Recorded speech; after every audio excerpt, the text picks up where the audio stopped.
जय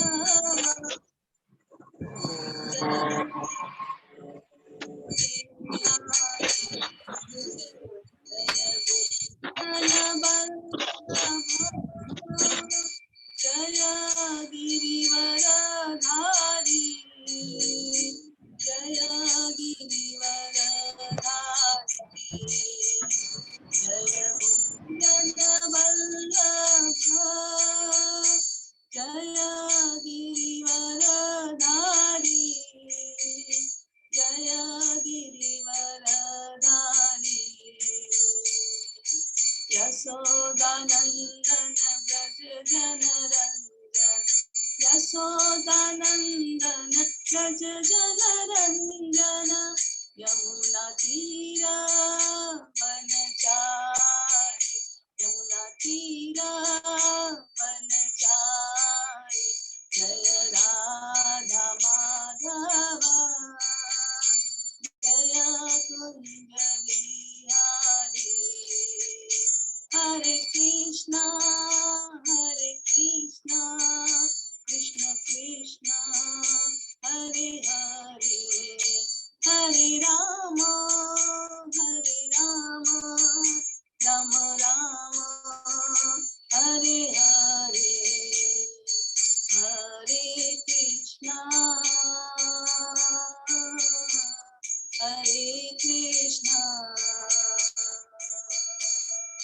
कृष्ण कृष्ण हरे हरे हरे राम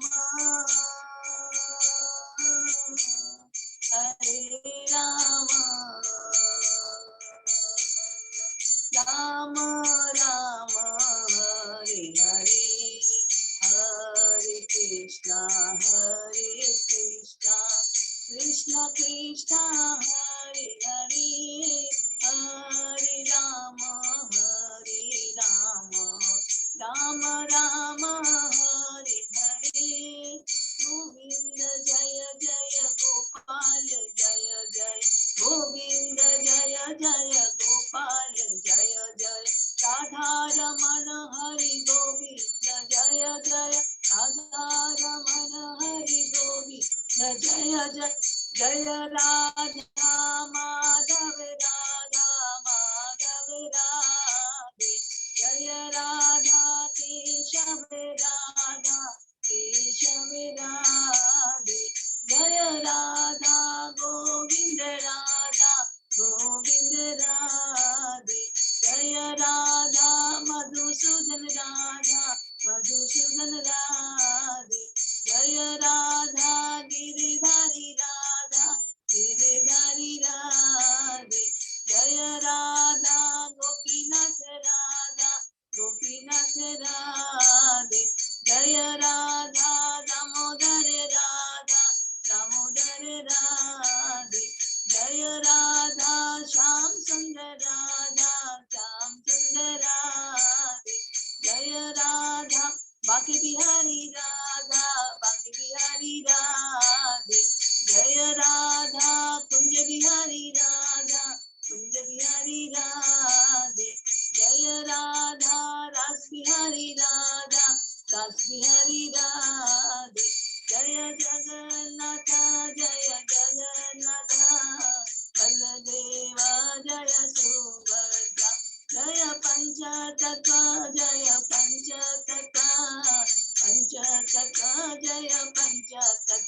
जय गौरनिताय जय गौरनिताय जय जय प्रभुपाद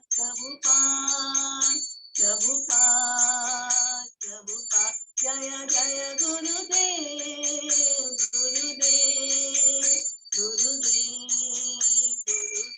नित्य गौर हरि बोल नित्य गौर हरि बोल। हरि नाम संकीर्तन की जय। श्रील प्रभुपाद की जय। हरे कृष्णा।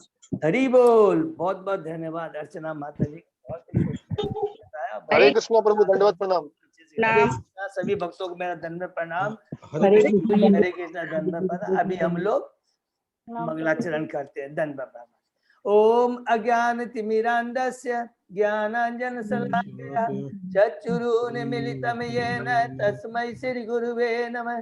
श्री चैतन्य मनोभीष्टं स्थापितं येन भूतले स्वयं रूप कदा मह्यं ददाति स्वपदान्तं।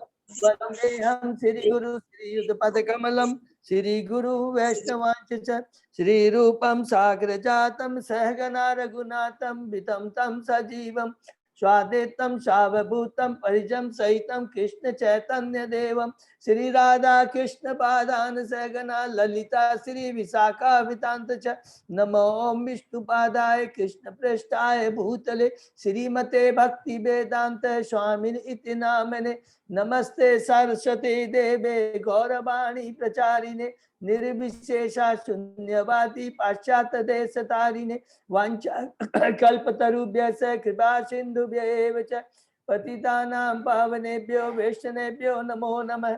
नमो महावदान्याय कृष्ण प्रेम पदायते कृष्णाय कृष्ण चैतन्य नामने गौरत्विषे नमः। हे कृष्ण करुणा सिंधु दीन बंधु जगतपते गोपेश गोपिका कांत राधा कांत नमस्तुते। तप्त कांचन गौरांगी राधे बिंदावनेश्वरी विश्वभानुसुते देवी प्रणमामि हरिप्रिये नीलांचल निवासाय नित्याय परमात्मने बलभद्र सुभद्रायां जगन्नाथाय ते नमः। जय श्री कृष्ण चैतन्य प्रभु नित्यानंद श्री अद्वैत गदाधर श्रीवासादि गौर भक्तबिंद मुखम करोति वाचालम पंगुलंघ्य गिरिं यत्कृपातमहं वन्दे श्री गुरुं दीनतारिणं परमानंद माधवम श्री चैतन्य ईश्वरम। हरे कृष्णा कृष्ण कृष्ण हरे हरे हरे राम राम राम हरे हरे का। श्री श्री मंगलाचरण की जय। शिला प्रभुपाद की जय। हरे कृष्णा।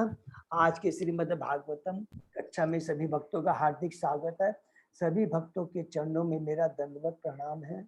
भगवान श्री कृष्ण गुरु आचार्य साधु सीनियर डिवोटीज की कृपा से हम गत कई दिनों से श्रीमद् भागवतम का पाठ कर रहे हैं, अध्ययन कर रहे हैं।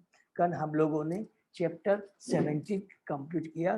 परीक्षित महाराज का कली को दंड और उसको क्या उनको दंड भी दिया और उसको क्या दिया, पुरस्कार भी दिया, वो किया। और आज हम लोग चैप्टर 18 की बालक ब्राह्मण द्वारा परीक्षित महाराज को शाप दिया। तो अभी तक हमने जो 17 चैप्टर किया है उसकी हम लोग पुनरावृत्ति करते हैं थोड़ा तेजी से।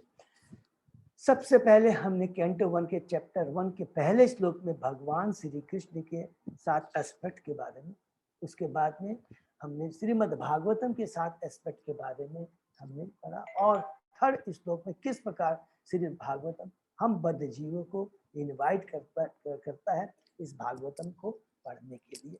और उसके बाद में नेमी सरायण के मुनियों ने जो सुत गोस्वामी से जो 6 प्रश्न किए थे उसका डिटेल में हमने वर्णन सुना। पहले, दूसरे, तीसरे अध्याय कैंटो 1 के, चौथे, पांचवें, छठे अध्याय में श्रीमद् भागवतम के इतिहास के बारे में सुना। और उसके बाद में 7वें अध्याय में द्रोण पुत्र अश्वत्थामा को किस प्रकार दंडित किया उसके घृणित कार्य के लिए। 8वें अध्याय में किस प्रकार भगवान श्री कृष्ण ने उत्तरा माता के गर्भ में परीक्षित महाराज की रक्षा की और कुंती महारानी की दिव्य प्रार्थनाओं के बारे में। 90वें अध्याय में भस्म देव के त्याग के बारे में, क्योंकि बहुत ही इम्पोर्टेंट आध्यात्मिक शिक्षा प्रद है, उसके बारे में हमने सुना। 10वें अध्याय में हस्तिनापुर के भक्तों का विरह भाव, जब भगवान श्री कृष्ण हस्तिनापुर छोड़ के जा रहे होते हैं। 11वें अध्याय में जब भगवान द्वारका पहुंचते हैं तो वहां के भक्तों का जो भगवान के प्रति भक्ति है उसके बारे में हमने पढ़ा। 12वें अध्याय में परीक्षित महाराज के जन्म के बारे में डिटेल में हमने सुना। 13वें अध्याय में धृतराष्ट्र का देह त्याग, जिसमें विदुर महाराज किस प्रकार धृतराष्ट्र पर कृपा करते हैं, उनकी भौतिक आसक्ति को काटते हैं। और नारद मुनि जी किस प्रकार युधिष्ठिर महाराज के भ्रम को दूर करते हैं। इसके 14वें अध्याय में भगवान के अंतर्धान के बारे में सुना कि किस समय, उस समय जो युधिष्ठिर महाराज के बहुत अच्छे अच्छे प्रश्न होते हैं कि जब भगवान नहीं रहते तो किस तरह ये जगत क्या होता है, पूरा अंधकार में हो जाता है, सारे अपशकुन ही अपशकुन नजर आते हैं। 15वें अध्याय में किस प्रकार युधिष्ठिर महाराज अर्जुन उनके छोटे भाई द्रौपदी एंड सुभद्रा मानी इस धरा से चली जाती है। और 70वें अध्याय में हमने पढ़ा कि जब युधिष्ठिर महाराज नहीं रहते हैं तो परीक्षित महाराज शासन पर बैठते हैं और किस प्रकार उन्होंने शासन को चलाया उसके बारे में हमने डिटेल डिस्कस करते हैं। और किस प्रकार जब वो यात्रा में दिग्विजय के लिए जा रहे तो किस प्रकार वो अपने पूर्वजों और भगवान श्री कृष्ण के बारे में सुनते हैं, जिसको प्रभु जी थोड़ा जोर बोलिए ना। जिसमें उनको दिव्य आनंद आता है। उसमें एक बहुत बड़ी शिक्षा जो हमें मिलती है कि हमारा अस्तित्व, हमारा जो कुछ भी है, जो भी महत्व थोड़ा बहुत नहीं है, हम भगवान श्री कृष्ण के प्रति हम आश्रित हैं। तभी जब तक हम भगवान के प्रति शरणागत हैं तभी हम सुरक्षित हैं, नहीं तो हम लोग अनाथ हो जाते हैं। बहुत ही इम्पोर्टेंट है जो परीक्षित महाराज ने रियलाइज किया। और उसके बाद में उन्होंने देखा कि किस प्रकार पृथ्वी और बैल माने पृथ्वी और धर्म के बीच में जो वार्तालाप होती है, किस प्रकार जब धर्म अलग अलग प्रश्न करता, पृथ्वी कितना सुंदर जवाब देती है कि जब तक कृष्ण भगवान यहाँ पर थे वो कितनी भाग्यशाली थी, जैसे ही कृष्ण चले गए तो किस प्रकार कली ने अपना प्रभाव जताना शुरू कर दिया है। और जब सरस्वती नदी के पास में जब परीक्षित महाराज जब पहुंचते हैं, जब देखते हैं कि एक बैल जो और गाय दोनों को जो शूद्र के रूप में जो कली था वो उनको पीट रहा है, तो वो बहुत क्रोधित होते हैं और पहले बैल से पूछते हैं कि तुम्हारी ये अवस्था कैसी हुई है। और सबसे पहले वो पूछते हैं शूद्र से कि तुम कौन हो और किस तरह तुम इन असहाय लोगों को पीड़ित कर रहे हैं। उसके बाद बैल से पूछते हैं तुम्हारे 3 पांव नहीं है। उसके बाद गाय से पूछते हैं हे साध्वी गाय तुम्हारी ऐसी अवस्था क्यों है। और अंत में उसके बाद में वो पूछते हैं बैल से कि तुम्हारे जो 3 पांव नहीं है इसके कट जाने का कारण क्या है। जब इस तरह वो पूछते हैं तो बैल जो कि वास्तव में धर्म का रूप है वो कहता है कि हे राजा ये बड़ा बोलना बहुत मुश्किल है कि मेरे ये कष्ट का कारण कौन है, क्योंकि अलग अलग जो सैद्धांतिक दार्शनिक वो अपनी अपनी व्याख्या देते हैं, लेकिन चूंकि गाय और बैल दोनों ही भगवान के भक्त हैं, वो जानते थे कि भौतिक दृष्टि से कली हमारे को लग रहा है कि हमारे दुख का कारण है, लेकिन वास्तव में दुख का कारण तो केवल एक ही है, क्योंकि भगवान की इच्छा के बिना कुछ भी नहीं हो सकता है। और जब इस तरह की बातें जब धर्म कहता है तो तुरंत परीक्षित महाराज समझ जाते हैं कि ये वास्तव में कोई साधारण व्यक्ति नहीं है। और कहते हैं कि तुम जिस तरह की धार्मिक बातें करते हो और जितनी डीप में गहराई की जो धर्म की बातें करते हो, एक साधारण व्यक्ति बात ऐसी नहीं करता है, तो वास्तव में तुम साक्षात धर्म हो। और उसके बाद में परीक्षित महाराज कहते हैं इसको कि सतयुग में तुम्हारे माने बैल को कहते हैं तुम्हारे 4 पैर तपस्या पवित्रता दया था सच्चाई, ये जो 4 नियम है उसके ऊपर आधारित थे। लेकिन धीरे धीरे जो तपस्या पवित्रता दया ये तीनों आज खत्म हो गई है और कलयुग में केवल तुम 1 पांव पे खड़े हो, वो भी किस कारण से, थोड़ी बहुत ये सत्यता बची हुई है। लेकिन धीरे धीरे कलयुग आते आते ये भी खत्म हो जाएगा। तो यहाँ पर प्रभुपाद जी एक बहुत इंपॉर्टेंट बात कहते हैं कि निश्चित रूप से कली के समस्त कार्यकलाप पूरा जो कलयुग है ये कली से पूरा परिपूर्ण रहेगा, लेकिन इसका मतलब ये नहीं है कि जो राजा हैं जो नेता हैं वो केवल हाथ पैर हाथ बांध करके बैठे हैं। हमें इस कलयुग से लड़ना है, अपनों को तैयार करना है और एक राजा का ये कर्तव्य होता है कि किस प्रकार प्रजा को इन कलयुग से, इन कली के प्रभाव से बचाया जाए। और जब ये बात उसके बाद में जब धर्म देखता है कि कली जब देखता है कि राजा को समझ में आ गया है और वो तुरंत राजा का उसने अपना क्या है नकली जो भेजता वो त्याग देता है और राजा के परीक्षित महाराज के शरणागत हो जाता है। और जैसे ही शरणागत हो जाता है तो परीक्षित महाराज ने उसको मारने का जो उसका उद्देश्य था वो चेंज कर दिया है। और उसके बाद में जब कली परीक्षित महाराज के शरणागत होकर हाथ जोड़ के खड़ा हो जाता है तो उस समय वो परीक्षित महाराज से प्रार्थना करता है, जो कि कल हम लोगों ने उसके आगे वो किस तरह प्रार्थना करता है वो हमने पढ़ा। कली कहता है कृपा करके मेरे लिए कोई स्थान निश्चित कर दे जहां मैं आपके शासन के संरक्षण में स्थायी रूप से रह सकूं। प्रभुपाद जी कहते हैं कि शरणागत की को सुरक्षा प्रदान करनी चाहिए, भले ही वो शत्रु क्यों न हो। यही धर्म का नियम है, ये प्रभुपाद जी स्वयं कह रहे हैं तात्पर्य में।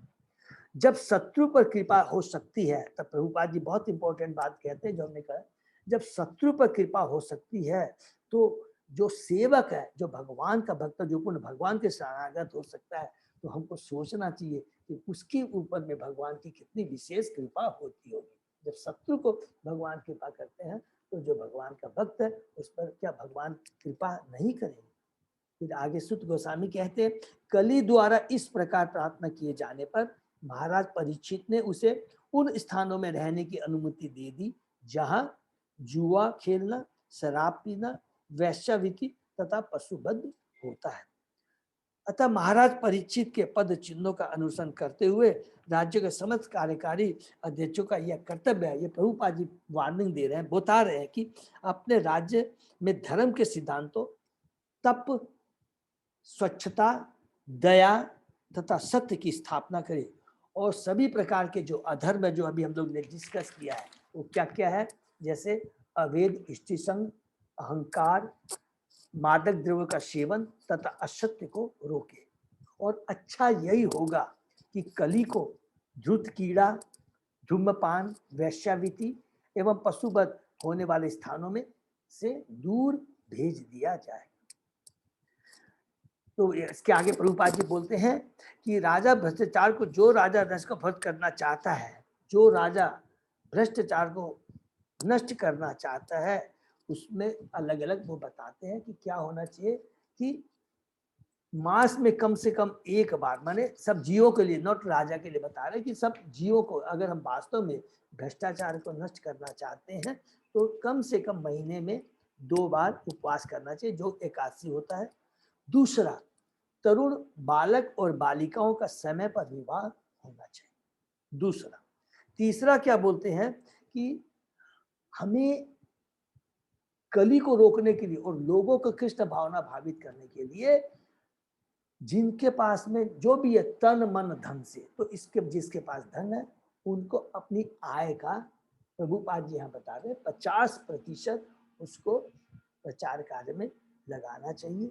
और स्पेशली जो हमने भक्ति सिंधु में पढ़ा था, 5 चीजों का हमें ध्यान देना। अगर वो 5 चीजें इस कलयुग में हम करते हैं तो हम कभी भी कली के चक्र में, उसके बंधन में हम नहीं पड़ेंगे। सबसे पहले हम लोगों ने जो पढ़ा था कि श्रीमद् भागवतम का नियमित श्रवण होना चाहिए, साधु संग होना चाहिए, नाम संकीर्तन होना चाहिए, विग्रह पूजा होनी चाहिए और धामवास। ये 4 चीजें बहुत इंपॉर्टेंट है। भक्ति को तो हमने जैसे 64 अंग के बारे में पढ़े, लेकिन स्पेशली इस कलयुग में ये 5 चीजों को बहुत ध्यान से हमें करना है। उसके बाद में हरे कृष्ण प्रभु जी, आपकी आवाज नहीं आ रही है। अभी अभी आवाज आ रही है माता जी? हरे कृष्णा अजय प्रभु, आवाज तो ठीक है तो अच्छा मैं थोड़ा सा और जोर से बोलता हूँ माता जी, ठीक है ना? ओके, ठीक है। उसके बाद में कली ने फिर याचना करता है, क्योंकि कली ने देखा कि ये जो चारों चीजें कही है, जो कि परीक्षित महाराज ने, ये चारों जंग तो है ही नहीं परीक्षित महाराज में, जो उनके राज्य में ये 4 तरह के कोई भी अधर्मिक कार्य हो ही नहीं रहे थे। तब वो राजा से प्रार्थना करते हैं कि मुझे कोई और एक जगह प्रदान करे। तो कली के इसके बाद और याचना रहने के लिए किया तो राजा परीक्षित ने उसे एक और जगह रहने की अनुमति दे दी। वो क्या है? सोना। क्योंकि जहां जहां सोना होता है वही वही असत्य, मद, काम, ईर्ष्या तथा 5वां एक और बताता है बैर होता है। क्योंकि जहां सोना होता है वहां पर ईर्ष्या भाव, बैर, दुश्मनी बहुत होती है। फिर सुत गोस्वामी जी आगे कहते हैं कि विशेष रूप से जो राजा, ये बहुत इंपॉर्टेंट है, जो कि धर्म उपदेशक होता है, जनता का नेता होता है, ब्राह्मण तथा सन्यासी, अगर वो अपनी भलाई चाहते हैं उन्हें उपर्युक्त 4 अधर्मों के संपर्क में कभी नहीं आना चाहिए, जो कि हमने बताया वो बहुत जरूरी है, जिससे पवित्रता स्वच्छता को बचाने के लिए, जहाँ पर ये बहुत जरूरी है। सच्चाई, पवित्रता, सुरक्षा, इन चारों को बताने के लिए बहुत ही जरूरी है। ठीक है, तब स्वच्छता, सच्चाई और सत्य, ये 4 चीज को बचाने के लिए 4 तरह के जो गलत कार्य हैं, मांसाहार, अवैध संग, धूम्रपान, नशा करना एंड गैम्बलिंग, इनसे हमेशा उनको दूर रहना चाहिए। प्रभुपाद जी कहते हैं ब्राह्मण क्यों कहते हैं, ये बहुत इंपॉर्टेंट चीज है, क्योंकि ब्राह्मण क्या है, वो मस्तिष्क होता है, हमारे जीव का मस्तिष्क होता है, और ब्राह्मण अन्य सभी जातियों के धर्म उपदेशक होता है, क्योंकि ब्राह्मण के ऊपर ही पूरी संस्कृति निर्भर होती है। ठीक है, और सन्यासी सभी जातियों तथा आश्रम में गुरु होते हैं। उसी प्रकार जो राजा होते हैं और जन नेता होते हैं भी जनता के कल्याण के लिए उत्तरदायी है। अगर वो ही रक्षक हो जाए, तो जो ही रक्षक ही अगर भ्रष्ट हो जाए तो उस समाज की क्या अवस्था होगी। अतः उपयुक्त जनों की परीक्षा, माने इन चारों लोगों की परीक्षा किसके ऊपर निर्भर करती है, कि उन लोगों का चरित्र कैसा है। ब्राह्मण का, सन्यासी का, नेता का, राजा का, इनके चरित्र के ऊपर निर्भर करता है, और उसी से समझ में आ जाएगा कि वहां का राज्य कैसा है और वहां की जनता कैसी है। ऐसे जननेता भले ही, देखिए ये बहुत इंपॉर्टेंट बात प्रभुपाद जी ने कल कहा, कि ऐसे नेता जो भी हैं, भले ही वो शैक्षिक योग्यता, माने उनका ज्ञान हो सकता है कि थोड़ा कम हो, किंतु उन्हें जुआ, नशा, वेश्यावृत्ति तथा पशुवध के अधार्मिक कार्यों से सर्वथा मुक्त रहना चाहिए, बहुत जरूरी है। फिर आगे सूत्र गोस्वामी जी अंत में कहते हैं, वे ही परम भाग्यशाली सम्राट महाराज परीक्षित, जिन्हें बन जाते समय महाराज युधिष्ठिर ने हस्तिनापुर का राज्य सौंपा था, अब कुरुवंशी राजाओं के कार्यों से ख्याति प्राप्त करके अत्यंत सफलतापूर्वक संसार का शासन कर रहे हैं। तो यहाँ पर प्रेजेंट में बोलते हैं कर रहे हैं, तो एक्चुअली क्या है कि उन्होंने इस तरह वो शासन किया। चूंकि अभी रिसेंटली ही परीक्षित महाराज सुखदेव गोस्वामी जी से भागवतम सुन करके सर्प के द्वारा काटे जाने पर वो अपने भगवान के धाम चले जाते हैं, और उसके तुरंत बाद ही शुद्ध गोस्वामी जी नेमिषारण्य में आते हैं, और वहाँ के जो मुनि थे, सौनक ऋषि के अध्यक्षता में, उनको ये भागवतम की कथा सुना है। तो प्रभुपाद जी कहते हैं, आधुनिक प्रशासन राज्य से भ्रष्टाचार खत्म करना चाहते हैं, लेकिन वे निपुण और यह नहीं जानते कि इसे कैसे। तो जो आधुनिक जो प्रशासक है, वो चेष्टा तो बहुत करते हैं कि हमें भ्रष्टाचार को हटाना है, लेकिन भ्रष्टाचार को कैसे हटाया जाए, ये पुलिस शासन ये सब लोग नहीं कर सकते, हमने पहले ही पढ़ा था। वे उपयुक्त कहे गए चारों अधार्मिक कार्यों के लाइसेंस खुद ही प्रदान कर रहे हैं। जो भ्रष्टाचार तो हटाना चाह रहे हैं, लेकिन जो चार जो अधार्मिक कार्य का ऊपर में बताया गया है कि झूठ, कीड़ा, वैश्यावृत्ति, नशा पान के लिए और पशु हत्या, चारों के लिए आज की सरकार उनको लाइसेंस दे रहे हैं और वो भ्रष्टाचार हटाना चाह रहे हैं। तो ये कैसे हो सकता है? वे यह नहीं, तब प्रभुपाद जी कहते हैं कि वे यह नहीं जानते कि ईश्वर चेतना के बिना राज्य से भ्रष्टाचार कभी भी नहीं हट सकता है। यदि हम भ्रष्टाचार को हटाना चाहते हैं तो सर्वप्रथम समाज को इस तरह संगठित करना होगा कि धार्मिक सिद्धांतों को, तप, स्वच्छता, दया तथा सत्य को ग्रहण करें, और परिस्थितियों को अनुकूल बनाने के लिए जुआ, शराब पीना, वैश्य तथा असत्य के सारे स्थानों को बंद कर दें।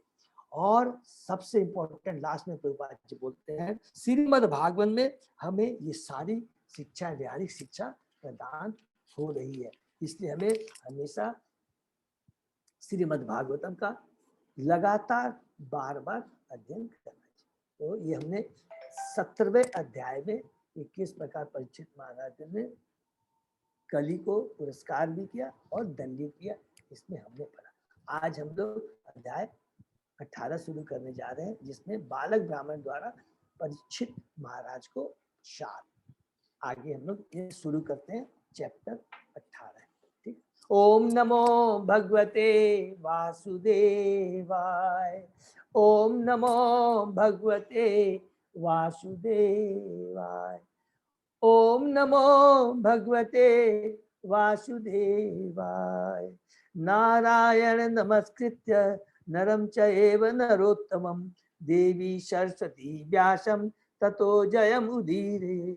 नष्टप्रायेषु अभद्रेषु नित्यं भागवत सेवया भगवती उत्तम श्लोके भक्ति भवति नैष्ठिकी। आराधयो भगवान् ब्रजेश तनय ततदाम वृंदावनम रमया काचिदुपासना व्रजवधूवर्गेण्या कल्पिता।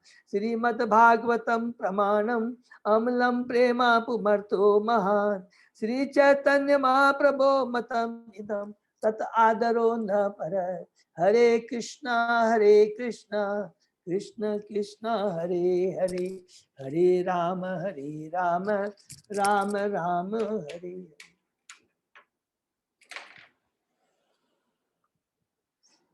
जब अध्याय 18 ब्राह्मण बालक द्वारा महाराज परीक्षित को शाप। सुतवाच यवे द्रोणी अस्त्र विपलुष्ट न मात उदरे मृत अनुग्रहात भगवत कृष्णस्य अद्भुत कर्मणः। श्री सुत गोस्वामी ने कहा, श्री भगवान श्री कृष्ण अद्भुत कार्य करने वाले हैं। उनकी कृपा से द्रोण पुत्र के अस्त्र द्वारा अपनी माता के गर्भ में प्रहार किए जाने पर भी महाराज परीक्षित जल नहीं पाए। हरि बोल। तो यहाँ पर फिर से हम लोग इसको अंडरलाइन करेंगे, भगवान श्री कृष्ण को अद्भुत कर्म ना कहा गया है। उसके पहले कहा गया था, हम लोगों ने पढ़ा था अध्याय 9 में कहा था, जब भगवान श्री कृष्ण जब उनकी कृपा से युधिष्ठिर महाराज भ्रमित हो जाते हैं और वो कहते हैं कि तुम्हारे इस भ्रम को एक ही जन दूर कर सकता है, वो भीष्म देव है। तो भगवान अपने भक्तों पर कृपा करने के लिए किस प्रकार वो युधिष्ठिर और महाराज और पांडव को लेके जाते हैं भीष्म देव के पास उनके भ्रम को दूर करने के लिए। तो वहां पर लिखा था कि भगवान अद्भुत कर्मणा है। और दूसरा अद्भुत कर्मणा क्या कि भगवान ने किस प्रकार उत्तरा माता के गर्भ में परीक्षित महाराज की रक्षा की थी, ब्रह्मास्त्र से उनको किस तरह परीक्षित महाराज को बचाया था। तात्पर्य, नैमिषारण्य के सारे ऋषि महाराज परीक्षित के अद्भुत शासन के विषय में विशेषता कली को दंडित करने तथा अपने राज्य में उसे कोई भी हानि न पहुंचाने के लिए पूर्णता अक्षम बनाने के प्रसंगों से आश्चर्यचकित रह गए। सुत गोस्वामी में महाराज परीक्षित के अद्भुत जन्म तथा मृत्यु का वर्णन करने के लिए कम आतुर न थे और यह श्लोक नैमिषारण्य के ऋषियों की उत्कंठा बढ़ाने के लिए सुत गोस्वामी ने कह सुनाया। तो सुत गोस्वामी ने नैमिषारण्य के जो मुनि थे उनके जो उत्कंठा बढ़ाने के लिए कि भगवान के नाम रूप लीलाओं का श्रवण करने में कितना उनको अब आनंद आ रहा और उसको और बढ़ाने के लिए सुत गोस्वामी ने यह श्लोक उनके नैमिषारण्य के ऋषियों को सुनाया। ठीक है ना। तो नेक्स्ट, ब्रह्मकोप उत्थितात यतु तच्छकात प्राण विप्लवात न सम्मोह उरुभयात भगवती अर्पित आशय।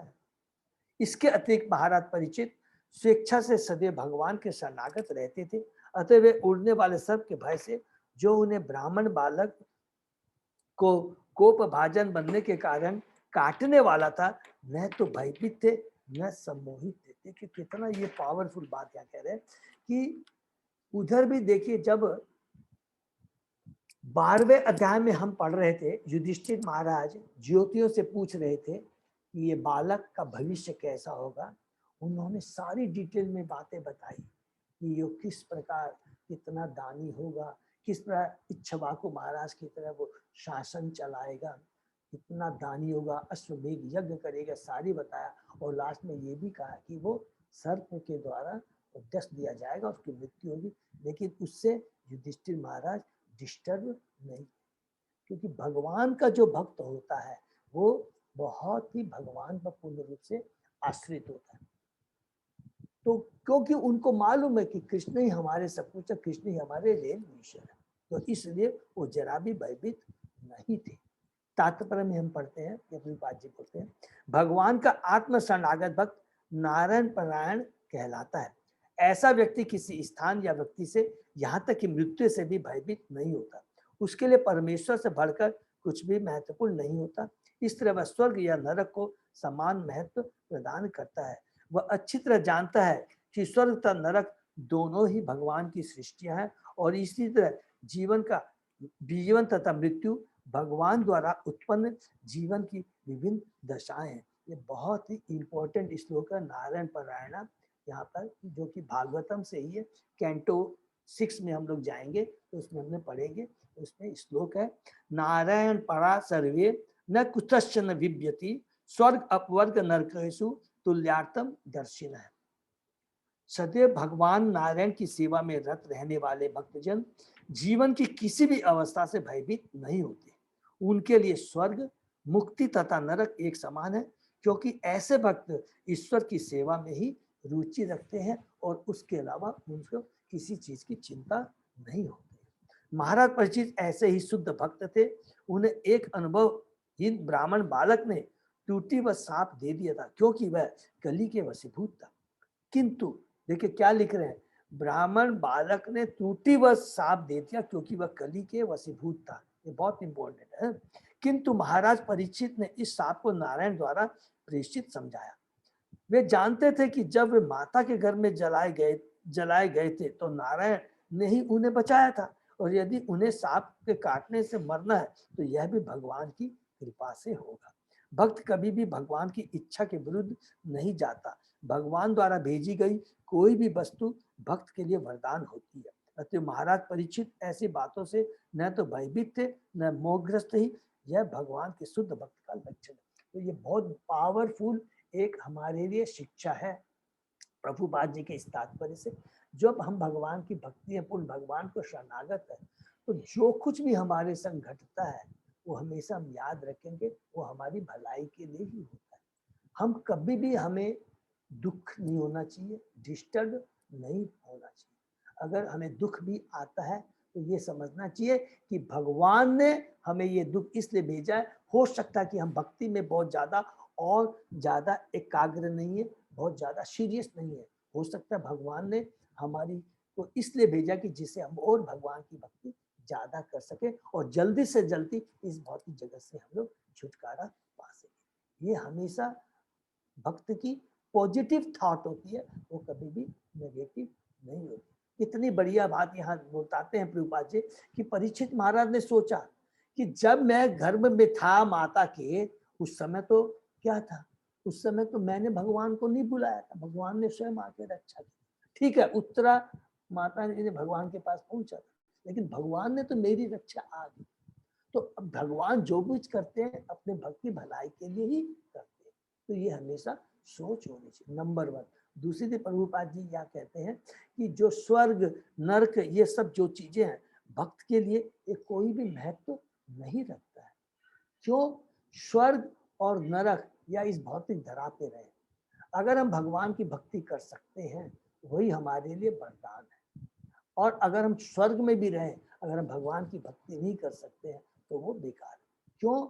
इसलिए बेकार है, ये स्वर्ग नरक भौतिक जगत में जो कुछ भी हम यहाँ रह रहे हैं, जो कुछ भी पा रहे हैं, जो भी कुछ कर, ये टेम्परेरी है। इसका कोई शाश्वत, इसका कोई रिजल्ट नहीं है। ये सोच हमेशा भक्त की होगी। ठीक है, नेक्स्ट। उत्सृज सर्वतः संगम विज्ञात अजीत संस्थिति वेयाश के जहो शिष्य गंगायाम शम कलेवरम। तत्पश्चात अपने समस्त संगियों को छोड़कर राजा ने शिष्य रूप में व्यास के पुत्र सुखदेव गोस्वामी की शरण ग्रहण की और इस प्रकार वह भगवान की वास्तविक स्थिति समझ सका। हरि बोल। यहाँ पर अजीत शब्द महत्वपूर्ण है। भगवान श्री कृष्ण अजीत अर्थात न जीते जा सकने वाले कहलाते हैं और वे हर प्रकार से अजीत है। उनको कोई नहीं जीत सकता, कोई उनकी वास्तविक स्थिति को नहीं जान सकता। वे ज्ञान द्वारा भी अजीत है। हमने उनके धाम गोलोक वृंदावन के विषय में सुना है, लेकिन ऐसे अनेक पंडित हैं जो इस धाम की कई तरह से व्याख्या करते हैं, किंतु सुखदेव गोस्वामी जैसे गुरु की कृपा से जिनकी शरण राजा ने विनीत शिष्य रूप में ग्रहण की, मनुष्य भगवान की वास्तविक स्थिति, उनके नित्य धाम तथा उस धाम की दिव्य साध समाधि को समझ सकता है। अर्थात यहाँ कितनी बढ़िया बात बता रहे हैं कि अगर हम थोड़ा कुछ भी अगर भगवान के बारे में, उनके गुणों के बारे में, उनके कर्मों के बारे में, उनके धाम के बारे में अगर हम थोड़ा कुछ भी समझ सकते हैं, वो केवल भगवान के शुद्ध भक्तों के द्वारा ही जान सकते हैं, अन्यथा और कोई दूसरा नहीं बता सकता। भगवान की दिव्य स्थिति को जानते हुए तथा उस दिव्य विधि से जिससे से उस दिव्य धाम तक पहुंचा जा सकता है, राजा अपने चरम गंतव्य के विषय में आश्वस्त था और इसे जान लेने के कारण वह प्रत्येक भौतिक वस्तु को, यहाँ तक कि अपने शरीर को भी किसी आसक्ति के बिना छोड़ सकता था। हरि बोल। अभी तो एकमात्र परीक्षित महाराज का जो केंद्र था कि भगवान के धाम को जाना, भगवान, और उस समय उन्होंने अपने शरीर के बारे में भी बिल्कुल नहीं छोड़ा, सोचा और पूर्ण आसक्ति उन्हें अपने शरीर के प्रति त्याग दी। भगवत गीता में कहा गया है, परम दृष्ट्वा निवर्ते। हरि बोल। परम अर्थात वस्तुओं के श्रेष्ठ गुण को देख लेने पर मनुष्य सारी भौतिक आसक्ति छोड़ सकता है। जब उसको पता लगता है कि परम दृष्ट, जो वास्तविक, जो दिव्य जो चीज है वो क्या है, भगवान का धाम, भगवान की शरण, भगवान के सानिध्य होना। उसके सामने पूरे ब्रह्मांड में जो कुछ भी बाकी जो चीजें वो सब बेकार है, उसका कोई भी महत्व नहीं है। भगवत गीता से हम उस भगवान की शक्ति के गुण को समझते हैं जो भौतिक शक्ति के गुण से श्रेष्ठ है, और सुखदेव गोस्वामी जैसे प्रामाणिक गुरु की कृपा से भगवान की इस पराशक्ति के प्रत्येक पक्ष को जाना जा सकता है। केवल भगवान के भक्त सुखदेव गोस्वामी के जैसे शुद्ध भक्तों के से ही हम भगवान के बारे में जान सकते हैं, जिससे से भगवान अपने नित्य नाम, गुण, लीलाओं, साज सामग्री तथा अनेक रूपता को प्रकट करते हैं। भगवान की इस पराशक्ति को समझे बिना कोई कितना ही परम सत्य के वास्तविक स्वभाव के विषय में सैद्धांतिक चिंतन क्यों न करे, भौतिक शक्ति को छोड़ नहीं सकता। भगवान कृष्ण की कृपा से महाराज परीक्षित को सुखदेव गोस्वामी जैसे महापुरुष की कृपा प्राप्त हुई, अतः वे अजीत भगवान की वास्तविक स्थिति को समझ सकते। हम कितने ही ज्ञानी हो जाएं, कितना ही हम ज्ञान प्राप्त हो जाए, लेकिन हमको भगवान के बारे में और भगवान की कृपा नहीं मिल सकती है बिना शुद्ध भक्त के, जैसे सुखदेव गोस्वामी यहाँ पर कृपा कर रहे हैं परीक्षित महाराज के ऊपर। वैदिक साहित्य से भगवान की खोज निकालना कठिन है, किंतु सुखदेव गोस्वामी जैसे मुक्त भक्त की कृपा से उन्हें समझ पाना अत्यंत सरल है। इसीलिए हमेशा हम लोग याद करते हैं, डिस्कस करते हैं। इवन ध्रुव महाराज ने जब भगवान की इतनी तपस्या किया, भगवान का ओम नमो भगवते वासुदेव का उसने जप किया, भगवान आते हैं तो वो एक ही चीज मांगता है कि मुझे शुद्ध भक्तों का संग। पृथ्वी महाराज को भी जब भगवान आते हैं, दर्शन देते हैं, तो एक ही चीज मांगते हैं कि मुझे शुद्ध भक्तों का संग। प्रहलाद महाराज ने भी भगवान से अपनी प्रार्थना में यही मांगा है कि शुद्ध भक्तों का संग मिलता रहे। ये प्रभुपाद जी की बहुत बड़ी असीम कृपा है कि आज उनकी असीम कृपा से हमें शुद्ध भक्तों का संग मिलता है। आप कहीं भी चले जाइए, कलकत्ता में नहीं, पूरे इंडिया में, पूरे विश्व में चले जाइए, वहां पर प्रभुपाद जी के पास से हमें शुद्ध भक्तों का संग और भगवान का भोग लगाया हुआ प्रसाद स्वतः ही मिल जाता, कोई चिंता करनी नहीं है। ये प्रभुपाद जी की विशेष कृपा हम कलयुग के जीवों के ऊपर में है। नेक्स्ट, न उत्तम श्लोक वार्ता नाम जुषताम तत्कथामृतम स्यात् संभ्रम अंतकाले अपि स्मरताम तत्पद अंबुजम। ऐसा इसलिए हुआ क्योंकि जिन्होंने वैदिक स्तोत्र से स्तुति किए जाने वाले भगवान की दिव्य कथाओं के लिए ही अपना जीवन अर्पित कर रखा है, और जो निरंतर भगवान के चरण कमलों का स्मरण करने में लगे हुए हैं, उन्हें अपने जीवन के अंतिम क्षणों में भी किसी भी प्रकार की भ्रांति नहीं हो पाती। हरि बोल। यहाँ पर एक इम्पोर्टेंट देखिए श्लोक से मालूम पड़ता है कि जीवन के अंतिम क्षण में हमें भगवान का स्मरण कैसे हो सकता है। उसका एकमात्र उपाय यही है कि हमें निरंतर लगातार बार बार भगवान के चरणों कर्मों का स्मरण करना है। और हम कब कर सकते हैं? जब हम रेगुलर हरि नाम का चैंटिंग, भगवान के नाम गुण लीलाओं का श्रवण कीर्तन करेंगे। डेली हम श्रीमद् भागवतम का अध्ययन करेंगे। नष्ट प्रायेषु अभ्यदेषु नित्यम भागवत सेवया, जो कि अभी हर रोज हम लोग श्लोक दोहराते हैं, नित्यम भागवत सेवा। ये बहुत इंपॉर्टेंट है और ये भगवान की कृपा है। ये हमारा प्रयास चालू है और भगवान की कृपा से हम भगवान से प्रार्थना करेंगे ये प्रयास हमारा चालू रहे। तात्पर्य, जीवन के अंतिम क्षण में भगवान की दिव्य प्रकृति को स्मरण करके जीवन की सर्वोच्च सिद्धि प्राप्त की जाती है।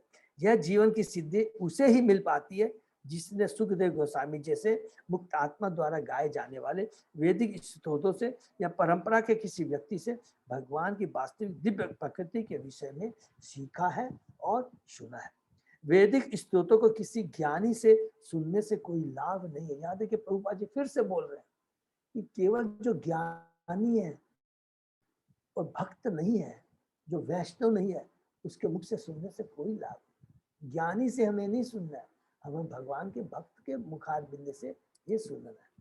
किंतु जब उन्हें किसी वास्तविक स्वरूप सिद्ध व्यक्ति से सुना जाता है और सेवा तथा विनय द्वारा ठीक से समझा जाता है तो हर बात स्पष्ट हो जाती है। देखिए एक लाइन और क्या लिखा है कि हम सुनते हैं, ये ठीक है, और हम वैष्णव से सुन रहे हैं, वो भी बात सही है, लेकिन हमारा क्या कर्तव्य है कि पूर्ण रूप से हमें उनके प्रति समर्पित होना चाहिए और सेवा भाव होना चाहिए और बड़े विनय से सुनना चाहिए कि मैं तो अज्ञानी हूँ प्रभु, मैं तो नराधम हूँ, मेरे में कोई योग्यता नहीं है, मैं इस कलयुग में माया के 3 गुंडों से बंधा हुआ हूँ, जकड़ा हूँ, कृपा करके मुझ पर कृपा कीजिए। इस विनय भाव से, सेवा भाव से अगर हम शुद्ध भक्त के पास अप्रोच करते हैं तो स्वतः ही उसकी कृपा हमारे ऊपर बरसेगी, स्वतः ही अपने आप आएगी, हमको कुछ करना नहीं पड़ेगा। तो दीदी प्रतिपादन परिपरिचयन सेवया उपदेशंति ते ज्ञानम ज्ञानी प्रसूतंत्र, गीता के 4थे अध्याय के 34 श्लोक में यहाँ पर बताते हैं, भगवान श्री कृष्ण स्वयं बताते हैं कि किस प्रकार गुरु के पास में अप्रोच करना चाहिए। केवल अगर हम सोचेंगे कि हम जाएंगे आज या बहुत कुछ सीखेंगे, कुछ भी नहीं आएगा, कुछ भी पल्ले नहीं लगेगा। समर्पण भाव, विनय भाव बहुत, सेवा भाव बहुत जरूरी है गुरु के प्रति, ठीक है ना। वैज्ञानिक अनुकूल तो हर बात इस तरह विनीत शिष्य दिव्य स्तर पर जीवन के अंत तक रह सकता है। वैज्ञानिक अनुकूलन द्वारा मनुष्य भगवान को जीवन के अंत समय तक स्मरण रख सकता है जब शरीर के जर्जर होने की स्मरण शक्ति ढीली पड़ जाती है। सामान्य व्यक्ति के लिए जीवन के अंत समय वस्तुओं का यथा रूप में स्मरण रख पाना कठिन है, लेकिन भगवान तथा उनके प्रामाणिक भक्तों या गुरुओं की कृपा से मनुष्य को यह अवसर सहज ही प्राप्त हो जाता है। महाराज परीक्षित के पास ऐसा ही हुआ।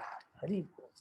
देखिए शुरू से ही अगर हम प्रैक्टिस करेंगे, देखिए हमको सबको मालूम है कि धीरे धीरे जैसे समय बीतता जाएगा हमारी शारीरिक क्षमता, स्मरण शक्ति कमजोर होती जाएगी, लेकिन अगर हम आध्यात्मिक दृष्टि से अपने मन को मजबूत रखेंगे, सदैव भगवान के नाम गुण लीलाओं श्रवण कीर्तन करेंगे, तो शारीरिक हमको कष्ट आने के बाद में हमारा मन हमेशा क्या है, वो कभी भी कमजोर नहीं रहेगा। और ये शक्ति हमें कब मिलेगी? जब हम सदैव भगवान के शुद्ध भक्तों का कांस्टेंट एसोसिएशन बनाए रखेंगे, ठीक है, बहुत जरूरी। नेक्स्ट, तावत कली न प्रभवेत प्रविष्ट अपि हे सर्वतः यावत ईश महान उवर्याम अभिमन्यव एक राठ। जब तक अभिमन्यु का महान शक्तिशाली पुत्र संसार का सम्राट बना हुआ है तब तक कली के भरने की कोई गुंजाइश नहीं है। हरि बोल। देखिए कितनी बड़ी बात यहाँ पर लिखा हुआ है कि जो राजा होता है उसका कितना बड़ा दायित्व होता है। राजा का ही सबसे बड़ा दायित्व होता है कि किस प्रकार वो प्रजा का ध्यान रखे। अगर राजा कृष्ण भावना भावित होगा तो यहाँ पर जो कि कली अर्थात जो कलयुग के जो 4 दुर्गुण है जिसका हमने बार बार कई बार डिस्कशन किया है, वो उस राज्य को, उस राज्य के लोगों को कभी भी प्रभावित नहीं कर सकता। यहाँ तो लिखा है तब तक कली के बढ़ने की कोई गुंजाइश ही नहीं है। इतना बड़ा प्रभाव होता है एक राजर्षि, एक भगवान के शुद्ध भक्त, एक राजा का। ठीक है, जैसा कि पहले बताया जा चुका है, कली ने इस पृथ्वी में बहुत पहले प्रवेश पा लिया था और वह सारे संसार में अपना प्रभाव फैलाने की ताक में था, किंतु महाराज परीक्षित की उपस्थिति के कारण वह ऐसा नहीं कर पा रहा था। यही अच्छी सरकार का ढंग है। कली जैसे उपद्रवित तत्व सदा ही अपने निंदनीय कृत्यों को विस्तरीन करना चाहेंगे, लेकिन समर्थ राज्य का कर्तव्य है कि उन्हें सभी प्रकार से रोके। यद्यपि महाराज परीक्षित के कली के लिए कुछ स्थान नियत कर दिए थे, किंतु उसी के साथ साथ उन्होंने प्रजा को इसका अवसर नहीं दिया कि वे कली के प्रभाव में बह जाए। हरि बोल। इसी प्रकार उन्होंने प्रजा को कृष्ण भावनामृत से ओतप्रोत कर रखा था, और इसका ये प्रभाव था उनकी शिक्षा का, उनके शासन का, कि कली अपना प्रभाव उनके ऊपर नहीं दिखा पा रहा था। नेक्स्ट, यस्मिन यरहि एव भगवान उत्सर्ज गाम तदा एव ही अनुवृत अशो अधर्म प्रभव कली। जिस दिन तथा जिस क्षण भगवान श्री कृष्ण ने इस पृथ्वी को छोड़ा, उसी से समस्त अधार्मिक कृत्यों को प्रश्रय देने वाला कली इस संसार में आ गया। देखिए यहाँ कितनी बड़ी दो चीज बहुत इंपॉर्टेंट हम लोग अभी जो भागवतम में पढ़े हैं। देखिए, जब तक भगवान श्री कृष्ण थे कली तो आ गया था, लेकिन कली अपना माने उसमें एंट्री नहीं कर पाया, लेकिन उनके जाने के बाद में उसको एंट्री तो कर ली, लेकिन वो अपना प्रभाव नहीं दिखा पाया। कृष्ण के रहते थे वो एंट्री नहीं कर पाया, लेकिन भगवान के जैसे शुद्ध भक्त राजा के होने के चलते परिचित जैसे महाराज वो अपना लोगों के ऊपर प्रभाव नहीं दिखा पाया। समझे? ये होता है शुद्ध राजा के पावर का, भक्ति का प्रभाव। भगवान तथा उनके नाम यश गुण सभी अभिन्न है। भगवान की उपस्थिति के कारण कली पृथ्वी की सीमा में प्रवेश नहीं कर पा रहा था।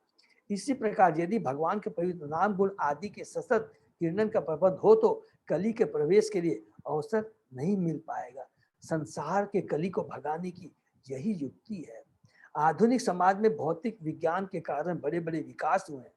लोगों ने वायु में ध्वनि विस्तार के लिए रेडियो इजाद कर लिया, अतः इंद्रिय भोग के लिए किसी भद्दे स्वर को प्रसारित न करके यदि राज्य भगवान के पवित्र नाम यश तथा उनके गुणों की दिव्य वाणी को जिस तरह से वे भगवत गीता का भागवत में प्राप्त प्रसारित करने की व्यवस्था करें तो उचित वातावरण उत्पन्न होगा, संसार में धर्म को पुनः स्थापना होगी। इस प्रकार प्रशासक लोग जो संसार के भ्रष्टाचार के उन्मूलन को लेकर इतने उत्सुक है विजयी होंगे। कोई भी वस्तु बुरी नहीं है यदि उसका उपयोग भगवान की सेवा में किया जाए। हरि बोल। इसको अंडरलाइन कर लेंगे, बहुत ही पावरफुल स्टेटमेंट में। कोई भी वस्तु बुरी नहीं यदि उसका उपयोग भगवान की सेवा के लिए किया जाए। देखिए, भगवान ने जो कुछ भी दिया है वो भगवान की है, हमारे ऊपर निर्भर करता है उसका हम लोग दुरुपयोग करें या सदुपयोग करें। एक मोबाइल है, उसे हम गलत, हम उससे गाने भी सुन सकते हैं और उसी से हम आचार्यों के, गुरुओं के, भक्तों के हम उनके लेक्चर भी सुन सकते हैं। ये बहुत इंपॉर्टेंट चीज यहाँ पर बताया। और यहाँ कितनी बड़ी बात कह रहे हैं कि यदि जहाँ भगवान के रूप गुण लीलाओं का समन कीर्तन होता है वहाँ कली अपना प्रभाव नहीं दिखा पाएगा। अभी तो हमने पढ़ा है जब नेमिषारण्य के मुनि जब शुद्ध गोस्वामी से पूछ रहे थे और जब उन्होंने देखा, जब शुद्ध गोस्वामी जी उनको बताते हैं, क्या बताते हैं कि जैसे ही कली को देखा, सरस्वती नदी पे जब पहुंचते हैं परीक्षित महाराज, उन्होंने देखा कि एक कली गाय और बैल के पांव पर प्रहार कर रहा है। तुरंत उन्होंने कली को डांटा।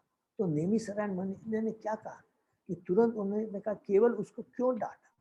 तो उसके बाद हमने पढ़ा था कि जब प्रभुपाद जी ने, शुद्ध गोस्वामी ने कि यमराज को, उसके बाद में उन्होंने यमराज को आमंत्रित कर दिया था। तो जहां यमराज जब पहुंच कर करके जहां भगवान के नाम गुण लीलाओं का कीर्तन होता है वहां यमराज भी अपना प्रभाव नहीं दिखाता है। काल के रूप में नहीं आता है। अगर वो आता है तो किसके रूप में? भक्त के रूप में आता है। तो जब यमराज तक हम भक्तों को डिस्टर्ब नहीं कर सकता है, तो यहाँ पर जो कली है, तो कली अपना प्रभाव कैसे दिखाएगी? जहाँ पर भगवान के नाम गुण लीलाओं का श्रवण कीर्तन स्मरण होता है। इसीलिए यहाँ पर प्रभुपाद जी हमें एक शिक्षा देते हैं, एक राजाओं के लिए जो संचालक है, जो राज्य के, उनके लिए क्या है कि अगर चारों तरफ क्या होना चाहिए? केवल भगवान के नाम गुण लीलाओं का श्रवण कीर्तन स्मरण अगर होगा तो कली भी अपना प्रभाव कभी नहीं दिखा पाएगा। नेक्स्ट, न अनुद्वेष्टि कलिम सम्राट सारंग इव सारभुक कुशलानि आसु सिद्ध्यन्ति न इतराणि कृतानि यत्। महाराज परीक्षित मधुमक्खियों की तरह यथार्थवादी थे, जो केवल पुष्प के सार को ग्रहण करती है। वे यह भली भांति जानते थे कि इस कलयुग में शुभ वस्तुएं तुरंत ही अपना शुभ प्रभाव डालती है, जबकि अशुभ कर्मों को वास्तविक रूप में संपन्न करना पड़ता है, जिससे प्रभाव जमा सके। अतः उन्होंने कभी भी कली से ईर्ष्या नहीं की। हरि बोल। वे भली भांति जानते थे कि इस कलयुग में शुभ वस्तु तुरंत ही अपना शुभ प्रभाव डालते हैं, जबकि अशुभ कर्मों को वास्तविक रूप में संपन्न करना पड़ता है, जिससे प्रभाव जमा सके। अतः उन्होंने कभी भी कली से ईर्ष्या नहीं। ये बहुत ही पावरफुल श्लोक है, श्लोक है इसमें कि देखिए, कली का भी तो हम लोग बोल रहे थे कि कलयुग के क्या दुर्गुण है, लेकिन यहाँ पर कलयुग का क्या लाभ है, इसके बारे में प्रभु यहाँ पर शुद्ध गोस्वामी जी बता रहे हैं, और हम लोग प्रभुपाद जी के तात्पर्य को पहले पढ़ते हैं। कलयुग अधम युग कहलाता है। इस अधम युग में सारे जीव विचित्र स्थिति में रहते हैं, अतः भगवान ने उन्हें कुछ विशेष सुविधाएं दे रखी है। अतः भगवान की कृपा से जब तक जीव किसी कार्य को वास्तव में करता नहीं, तब तक वह उस पाप पुण्य कर्म का भागी नहीं होता। अन्य युगों में पाप पुण्य कर्म की कल्पना से ही मनुष्य कर्म का भागी बन जाता था। प्लीज इसको अंडरलाइन कर देंगे, कितनी पावर, हम लोग कितने भाग्यशाली हैं कि क्या बोलते हैं कि पिछले जो सतयुग था उसमें क्या होता था, अगर सोच लीजिए हमने कोई गलत सोच लिया, हमको मालूम नहीं है, हमने खाली गलत तक भी अगर सोच लेते हैं तो उसका क्या होता था, उसका प्रभाव पड़ता था और उसको हमको उसका फल भोगना पड़ता था। लेकिन इस कलयुग में मन में अगर हम कुछ गलत सोच रहे हैं, लेकिन हमने जब तक किया नहीं है, उसका फल हमको नहीं मिलता। ये बहुत बड़ा एक गुण है, यहाँ पर प्रभुपाद जी बता रहे हैं। ठीक है, कि इसके विरुद्ध इस युग में जीव को शुभ कर्म करने के चिंतन मात्र से उसका फल प्राप्त हो जाता है। अतः अत्यंत विद्वान व अनुभवी राजा होने के कारण महाराज परीक्षित कली से कोई अनावश्यक द्वेष नहीं रखते थे, क्योंकि वे उसे कोई पाप कम करने का अवसर ही नहीं देना चाहते थे। उन्होंने अपनी प्रजा को कलयुग के पाप कर्मों में बढ़ने से बचाया, और साथ ही उन्होंने कली के लिए स्थान नियुक्त करके उसे भी पूरी सुविधा प्रदान की। श्रीमद् भागवत के अंत में कहा गया है कि यद्यपि कली के निंदकृत विद्यमान है, तो भी कलयुग में बड़े बड़े लाभ है।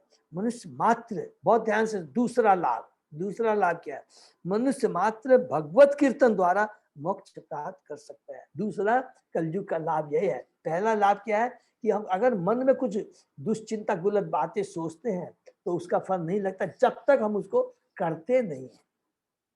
जबकि और युगों में, सत्य युगों में, केवल गलत सोचने से भी उसका हमें दुष्परिणाम भुगतना पड़ता। दूसरा, सतयुग, त्रेतायुग, द्वापर में बड़े बड़े हमको यज्ञ संकीर्तन करने पड़ते थे, बड़ी बड़ी लाखों लाखों तक तपस्या करनी पड़ती थी। लेकिन इस कलयुग में केवल भगवान कीर्तन द्वारा मोक्ष प्राप्त हो जाता है। अतः महाराज परीक्षित ने भगवान के प्रीत नाम के कीर्तन के प्रचार हेतु संगठित प्रयास किया और जनता को कली के पास से बचा लिया। हरि बोल। और यही चीज चैतन्य महाप्रभु ने कहा है कि इस कलयुग में केवल एकमात्र हरिनाम संकीर्तन से वही फल प्राप्त हो सकता है जो कि सतयुगों में लाखों लाख तपस्या, यज्ञ और भगवान के धाम जाने से मिलता था। इसी लाभ के कारण कभी कभी बड़े बड़े मुनि कलयुग की जय मानते हैं। वेदों में भी कहा गया है कि कृष्ण की लीलाओं की चर्चा से मनुष्य कलयुग की सारी बुराइयों से छुटकारा पा सकता है केवल भगवान की चेष्टा करने से।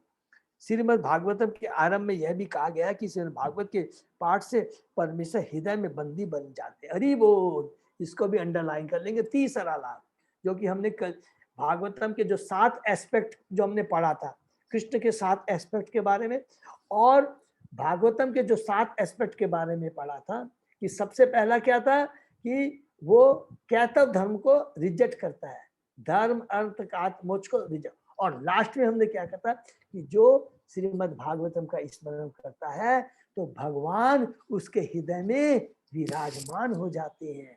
ये 7वां एस्पेक्ट था, तो वही चीज यहाँ पर दोहराया जा रहा है। इस बात के आरंभ में कहा कि श्रीमद् भागवत के पाठ से परमेश्वर हृदय में बंदी बन जाते हैं। हरि बोल, भगवान को हम कैद कर सकते हैं, भगवान हमारे हृदय में बंदी हो जाते हैं। इतनी बड़ी कृपा है इस कलयुग के जीवों को, और भगवान की इतनी बड़ी कृपा है, प्रभुपाद जी की इतनी कृपा है कि उनकी कृपा से और उन यह श्रीमद् भागवतम का हम लोग अध्ययन कर पा रहे हैं। यह कलयुग के कुछ लाभ हैं, और महाराज परीक्षित ने इस सशक्त लाभों को ग्रहण किया, और असली वैष्णव होने के नाते उन्होंने कलयुग का बुरा नहीं सोचा। तो देखिए यहाँ पर कितनी बुरा कि कली को क्यों नहीं मारा। अरे भाई, कली को मार के क्या करेगा, इस कली के चलते कितने लाभ हैं, हम बद्ध जीवों को कितना लाभ मिला है। लेकिन लाभ कब मिलेगा, जब हम शास्त्रों के द्वारा जो बताया गया उसका पूरा हम लोग सदुपयोग करें। अर्थात हमें सदैव केवल भगवान के नाम संकीर्तन का करना है, भगवान के नाम गुण लीलाओं का श्रवण कीर्तन स्मरण करना है, शुद्ध भक्तों के संग के बीच में रह करके। नेक्स्ट, तो ये बहुत इंपॉर्टेंट श्लोक है, हम इसको मेमोराइज कर सकते हैं, बहुत इंपॉर्टेंट श्लोक है कि कलयुग में कितने लाभ है ये भगवान के। ठीक है, किम न बालेषु सूरेण कलिना धीर भीरुना अप्रमत प्रमतेषु या विकनृषु वर्तते। महाराज परीक्षित ने विचार किया कि अल्पज्ञ मनुष्य कली को अत्यंत शक्तिशाली मान सकते हैं, किंतु जो आत्म संयमी है उन्हें किसी प्रकार का भय नहीं है। राजा चीते के समान शक्तिमान थे और मूर्ख लापरवाह मनुष्यों की रखवाली करते थे। हरि बोल। देखिए, अल्पज्ञ मनुष्य को कली को अत्यंत शक्ति मान सकते। अल्पज्ञ कौन है? ऐसा नहीं जो बहुत ज्ञानी है, बहुत धन वाला है। अल्पज्ञ वो है जिसको जीवन का लक्ष्य के बारे में नहीं मालूम, हम कौन है, हमारा भगवान से क्या संबंध है, और किस प्रकार हम भगवान से खोए हुए अपने संबंध को पुनः स्थापित कर सकते हैं। जिसको ये ज्ञान नहीं है वही अल्पज्ञ है। लेकिन जो भगवान का भक्त होता है वो बहुत चतुर होता है, इंटेलिजेंट होता है और परम ज्ञानी होता है। और जो परम ज्ञानी होता है, भगवान का भक्त होता है, वो कली से घबराता नहीं है। वो अपने को इतना शक्तिमान मानता है क्योंकि उसके संग भगवान, भगवान के भक्त का संग है। तो असली शक्तिमान, असली बुद्धिमान कौन है? जिसने भगवान को पकड़ लिया, भगवान के शरणागत हो गया, वही सबसे बड़ा शक्तिमान है। वो सबसे ज्यादा सुरक्षित है और वही सबसे ज्यादा भय रहित है। वास्तव में कमजोर कौन है? जो भगवान से जुड़ा नहीं। अनाथ कौन है? जो भगवान से जुड़ा नहीं। ठीक है, तात्पर्य, जो भगवान के भक्त नहीं है वे लापर तथा दुर्बुद्धि होते हैं। देखिए, दुर्बुद्धि होते हैं, सुबुद्धि नहीं होते, मूर्ख होते हैं, वो चतुर नहीं होते। जब तक कोई पूरी तरह बुद्धिमान न हो वह भगवत भक्त नहीं हो सकता। इसको अंडरलाइन कर लेते हैं कि बुद्धिमान वही है जो भगवान का भक्त है। केवल ज्ञान से बुद्धिमान नहीं हो जाएगा। बड़े बड़े उसने शास्त्र पढ़ लिए हैं, सब चीजें मेमोराइज कर ली है, उससे वो बुद्धिमान नहीं हो सकता है। नेचुरल बात है। बुद्धिमान वही होगा जो अपने दुख का कारण जानता है।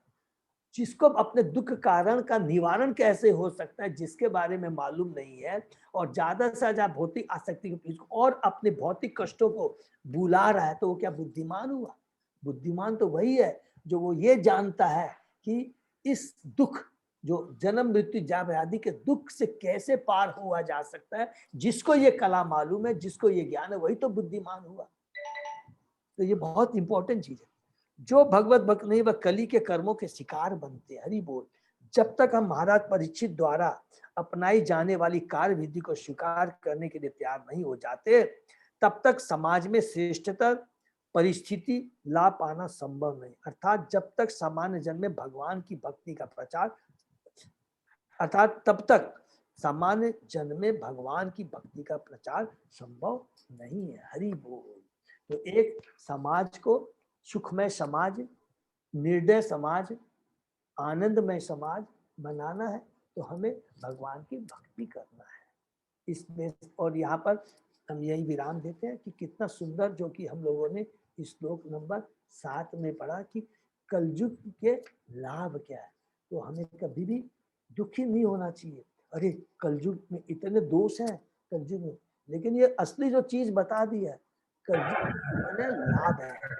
तो इस कलयुग में हम बिना किसी प्रयास के, बिना कोई स्पेशल योग्यता के हम लोग भगवान के धाम जा सकते हैं, भगवान की कृपा प्राप्त। हरे कृष्णा। तो यही विराम देते हैं। अगर किसी का कोई प्रश्न है तो पूछिए। ठीक है प्रभु जी, इसका मतलब कलयुग तो बहुत ही अच्छा है, हम लोगों को भगवान के समीप ले जाता है कलयुग तो प्रभु जी। माता जी, हम लोगों को देखिए ये हमेशा याद रखेंगे कि कलयुग के दोष हमने पढ़े हैं। हाँ। और उसके बाद में ये भी लिखा है कि हर कलयुग के लोग जो हैं उनकी अल्प आयु है, अल्प बुद्धि है। इन सब चीज को ध्यान में रखते हुए भगवान इतने कृपालु है, इतनी सुंदर व्यवस्था हम कलयुगों के लिए कर दिया है कि बिना किसी प्रयास के, बिना किसी योग्यता के हमको कलयुग के दोषों पर ध्यान नहीं देना है। जो लाभ हमको जो कलयुग में भगवान ने स्पेशल जो डिस्काउंट दिया है ना, उस डिस्काउंट का फायदा उठाना है। तो इतना भगवान ने, जो कि सतयुग में, त्रेता युग, द्वापर युग में भगवान के धाम जाना इतना आसान नहीं था, कितनी तपस्या करनी पड़ती थी बड़े बड़े। लेकिन ये भगवान की चैतन्य महाप्रभु की कृपा से वो सारी किसी चीज की दरकार हमें नहीं। तो जो भगवान ने दिया है तो पॉजिटिव, उसका हमें पूरा लाभ उठा करके अपने लक्ष्य को प्राप्त कर लेना है। बस कलयुग से हम लोग डरते हैं ना प्रभु जी, कलयुग आ गया, ये करो वो करो, तो डरना नहीं है, भगवान का नाम लेना। नहीं देखिए, भक्ति करनी है, बस भक्ति करनी है, बस भक्ति करनी, ठीक है ना। तो यही चीज है। हरे कृष्ण प्रभु जी। हाँ माता जी, अनुरोध प्रणाम। बोलছি যে आपने बताया था एक दिन धर्म अर्थ काम मोक्ष को गीता में कहीं पे लिखा नहीं, आज भी बोला धर्म अर्थ काम मोक्ष का रिजेक्ट किया है। हाँ। तो ये 15 चैप्टर में फर्स्ट जो श्लोक है वो उसका सेकंड चैप्टर सेकंड पैरा में तात्पर्य में लास्ट लाइन में है, तार फल होच्छे जीवेर कर्मफल, যেমন धर्म अर्थ काम मोक्ष। ये क्या है मालूम, मेरे को समझ में नहीं आया। अच्छा, नहीं समझ में आया तो 2 मिनट में आपको बताता हूँ। धर्म अर्थ काम मोक्ष। धर्म हम करते हैं जो कि वेदों में लिखा हुआ है, सकाम कर्म। जो धर्म लिखा है कि जैसे कि आपको कुछ भी चाहिए, भौतिक चीज चाहिए, तो आपको ये काम करना चाहिए, ये यज्ञ करना चाहिए, इस देवता की पूजा करना चाहिए, ठीक है। तो अर्थ, धन प्राप्त करने के लिए आप धर्म करते हैं। काम मीन्स अपनी इच्छा पूर्ता करते हैं।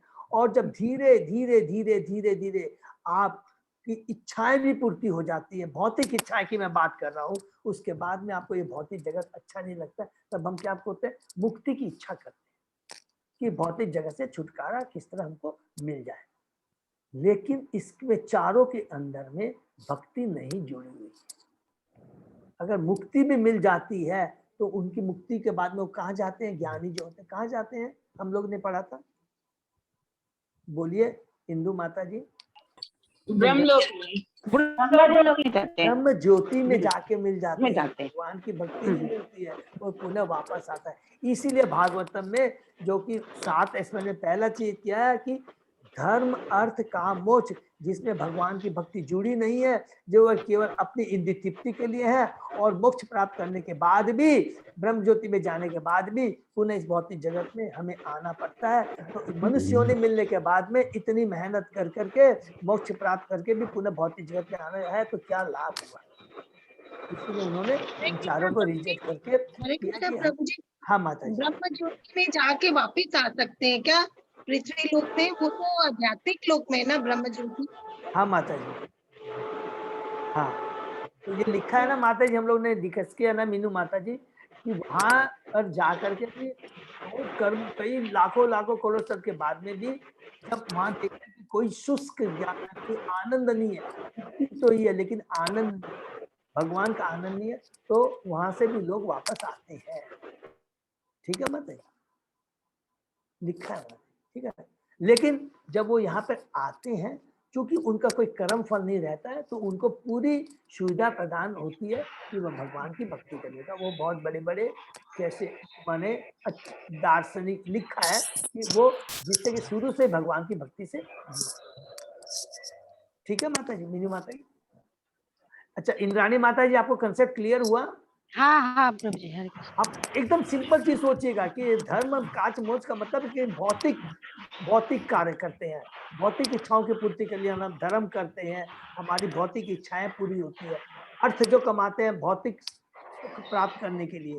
ठीक है, ये सब चीजें जिसको इसीलिए ही बोल रहे हैं कि आप इसको रिजेक्ट किया है। यस, इसको रिजेक्ट किया है। और इसीलिए तो व्यासदेव जी को नारद मुनि जी ने कहा, तुमने जो धर्म काज मोक्ष की बात किया है, लेकिन भगवान की भक्ति के बारे में तुमने डिटेल में अच्छे से नहीं समझाया। और जो कलयुग के लोग हैं वो तो बहुत चालू होते हैं। चालू का मतलब सो कॉल्ड चालू, वो तो केवल अरे इसकी पूजा करने से देवताओं की पूजा हमको ये मिलेगा, केवल उसी में लिप्त हो जाएंगे, लेकिन जो जीवन का वास्तविक लक्ष्य भगवान की भक्ति है उस पर ध्यान नहीं देंगे। अर्थात भगवान और भगवान के भक्तों के बारे में उनको कोई भी इच्छा नहीं होगी जानने की। ठीक है ना, और वही हमारा एकमात्र कल्याण कर सकते हैं, भगवान का नाम, भगवान के भक्तों का संग। ठीक है, हाँ तो किसी का कोई प्रश्न? तो यहीं पर हम लोग विराम देते हैं। अजय प्रभु, कोई भी किसी का प्रश्न नहीं है तो फिर यहीं विराम देंगे। तो विराम। और कोई भी अनाउंसमेंट है प्रभु?